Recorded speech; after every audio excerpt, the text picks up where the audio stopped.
Okay, we're back with more of Lauren's unfinished objects. Because after I talked to Lauren the other day, and we're stretching because we're far apart, but if we turn this camera around, you're going to see our very messy hotel room. There's no maid service here unless you beg for it.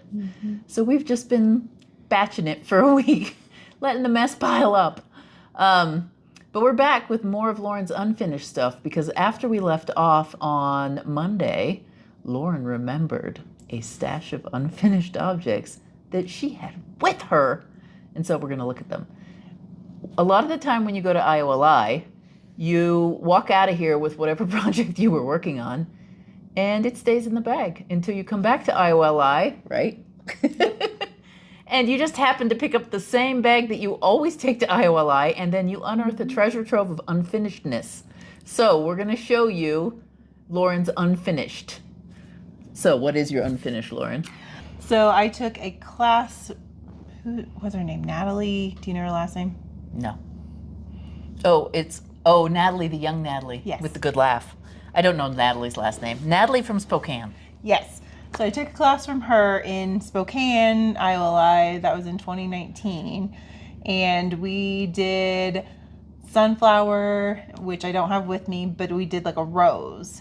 And so I've got that, and it's just my first practice piece, but it's also unfinished. And then the rest of it's some little tatted jewelry that I've worked on and left in the bag. Haven't hidden my ends. Oh, so. And that's it? That's all that's left is hiding your ends? Some of them. There's one that's not finished, but I think I ran out of thread, so I need to add more thread on that So guy. was it tatted? The name of that class was Tatted Flowers? I don't remember what the name of the class was, but it was using beads it was like on the stitch. Oh, okay. So not just like in a picot or not just on the ring thread. Which is normal. Yeah, you'd use it on the stitch. Yeah, and then we your second had it on the flip and. Cool. And then your second stitch or your second little pile is Babila and knotted lace that I took with Elena in Oregon many years ago. Yeah, but it's cool to have some of your stuff from Elena too. Yeah. All right, so we're going to look at the work, and then we're going to, maybe I'll have her show you some stitches, because I'm not very good at tatting, so you're never going to see it from me. But we can look at Lauren's hands and kind of look at some of the things she's got left to do. Or even hide ends, which is a trick in and of itself. All right, I'm going to flip you around. Yeah. There. All right. What is everything? So this is the rose. It's not exactly shaped perfectly because I think I went one way and it should have flipped another. It's the story of my life, I got to say. But it was practice. It was the first time I did and it's it. Like a so free-form rose. It's an artistic rose. So. And you've got an end to hide. Yep, got some ends to hide on that. And then. Oh, and then here's the bead. Yes, I like the beading. Let's put that way up close. So would you put these together on something or? These are supposed to be earrings. Oh, okay. So there's the beads in there. I need to hide the ends and then put the findings in. And then And then it's two. Are they drop earrings where you'd have two? Mm-hmm. Two earrings hanging. Well, no, you just have two flowers. I was thinking about selling them. I don't know, or giving them as gifts. Oh, but you do have another one over there. So you do have 5 technically. So you don't have to finish that one flower if you didn't want to. No. And I've still got the variegated. Plus, I was making several because, this is where the finding goes. Well, then this one isn't matching because of the variegation. Mm-hmm. Now, that's interesting, though, that it does 3 loops of each color. That's because this is Lizbeth, right? Yep. So you know what the length is on a Lizbeth, that it'll do about 3 loops. Well, and that one's a little closer. Yeah, that one. Those two look good together. Yeah. Hmm. And then what's that? And then these are more earrings. So it's just a ring and a big ring with more beads. Oh, with lots of beads. Lots of beads. Oh, and then on the brown, that's kind of cool, isn't it? Yeah. Do you think this one needs a tat or, I mean, oh shoot, what do you call it when you press it onto the mat and get it wet? Blocking. Blocking. Does that one need blocking maybe? Maybe. Or is it just the beads doing that? I don't know, because that was a different thread with the gray and black looped together, and it behaved weird. Yeah. And then like those guys are. Yeah, now those guys are laying perfectly flat. Mm-hmm. And then I've got a pink one. Nice figure eight. Mm-hmm. Yeah, it's weird because I think tatting, like lately, tatting's come back with jewelry in a hard way. Don't you think that that's sort of the popular thing? Well, and it's nice too. Like my niece, when she was young, she couldn't wear big hoops or anything dangly because you don't want to like stretch Grab 'em. their earring. Yeah, but these are light. But these are so light that she could have. Yeah, yeah. All right, and then next is the Babelia, which is making flowers. It's a Greek and a sort of Southern European method of knotted lace.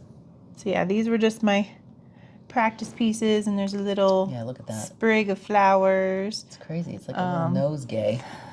Hey, let me hold it underneath and let's see if we can get it to light up. It looks just like a wad of thread, but there's definition in there. When you look really close, it looks like a flower bud. Yeah. And then this purple one's nice. The nice combo of purple and white. Yeah, just more practicing. Is this more knots? Mm-hmm. Oh, wow. I don't think I've seen like a chain like that, but made of knots just layered on each other. 2 rows? Is that what that is? I think so. I'd have to ask Kelly again because. Yeah. And then this is stuff, this is what you find if, when you take trips to Armenia or Greece or anything. If you're going to see any edgings, it's more like these, where you'll find them selling a shawl with beads and knots on the edges of a thing. Yeah. At least to me, that isn't as foreign as this. I've never seen that kind of stuff before I met Elena. Yeah, that's cool. But even like this little guy on the end, that was building, and that was kind of our practice, for the flowers. Oh, I see. This is how you do the base of that flower, but right there, working in a circle. Yep.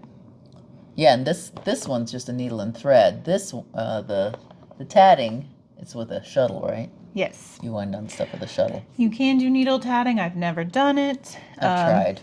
It wasn't my favorite.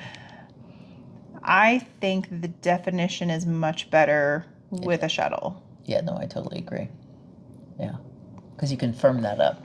Where with these, you would put them all on a straight needle and then slide them off at the last minute and tighten them up, and you had a needle in that hole.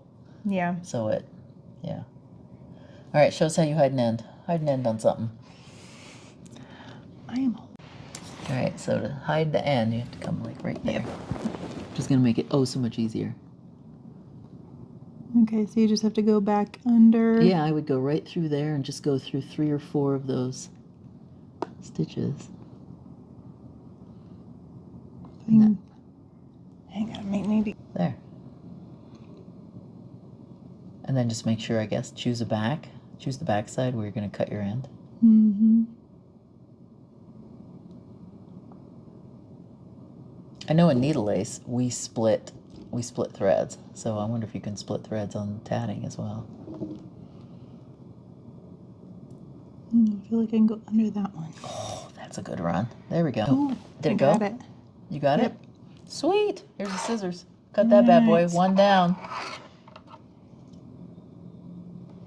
And then just really uptight once you've gone through 3 and hope to heck it stays.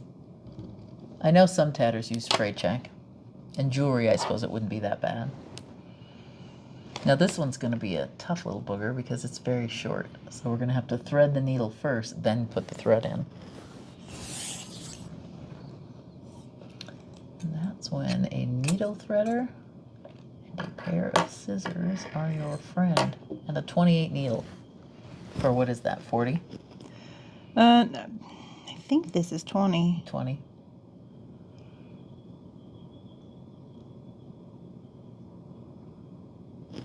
And you lost that thimble again, didn't you? I think it's in the booth. I'm hoping it's in the booth. All right, maybe here. Oops, come here.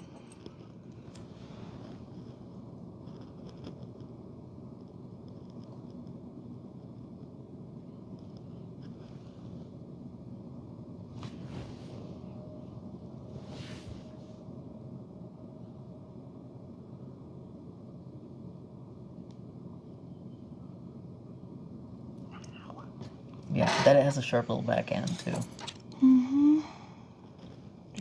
Yeah, I'd push it forward even further. Oh, I see. Good idea.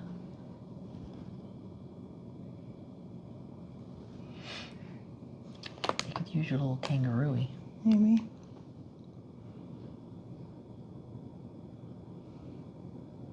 We're brute forcing it. It's just not. It's like, let me show you how to hide ends. Well, and again, this is why I don't do it very often.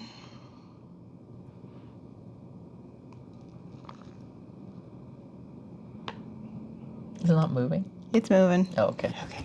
Good. Get it closer. Come on. There it is. One down. And then Lauren gets to keep hiding all these ends.